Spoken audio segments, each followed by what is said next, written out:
ਗਰਮ ਜੇ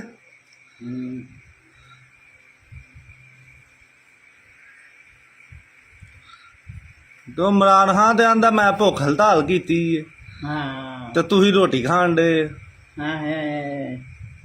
ਭੁੱਖ ਹੜਤਾਲ ਉਹਨੂੰ ਵਿਚਾਰੇ ਨੂੰ ਆਉਂਦੀ ਜੇ ਪਈ ਤੇ ਉਹਨੂੰ ਵਿਚਾਰੇ ਨੂੰ ਭੁੱਖ ਹੜਤਾਲ ਆਉਂਦੀ ਜੇ ਨਾ ਖਾਵਾਂ। ਮੈਨੂੰ ਪਤਾ ਖਾਣੀ ਜੇ ਕਿ ਨਹੀਂ। ਉਹਨੂੰ ਤੇ ਨਹੀਂ ਉਹਨੂੰ ਨਹੀਂ ਜੁੜਦੀ ਤੇ ਮੈਂ ਵੀ ਨਹੀਂ ਖਾਂਦੀ।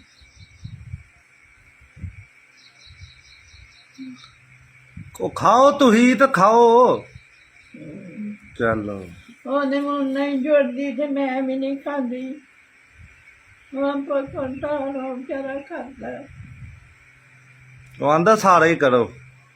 ਹਾਂ ਆਂਦਾ ਸਾਰੇ ਹੀ ਭੁੱਖ ਹੜਤਾਲ ਕਰੋ। ਹਾਂ ਸਾਰੇ ਕਰੋ। ਰੋਜ਼ੇ ਰੱਖ ਦਿੰਦੇ ਆਹੋ ਰੋਜ਼ੇ ਆਂਦਾ ਰੋਜ਼ੇ ਰੱਖ ਲਓ। ਤੇ ਛੱਡ ਦਿੰਦੇ। ਹਾਏ ਹਾਏ ਵੇ ਤੁਹਾਨੂੰ ਪੈ ਸਬਰ ਇਮਰਾਨ ਖਾਨ ਦਾ ਤੁਹਾਨੂੰ ਸਬਰ ਪੈ। ਮੈਂ ਨਹੀਂ ਖਾਣੀ। ਉਹਨੂੰ ਨਹੀਂ ਜੋ ਰੋਟੀ ਖਾਂਦੀ ਆ ਉਹਨੂੰ ਨਹੀਂ ਦਿੰਦੇ ਰੋਟੀ। ਉਹ ਭੁੱਖ ਹੜਤਾਲ ਕਰਦਾ ਵਿਚਾਰਾ। ਹਾਏ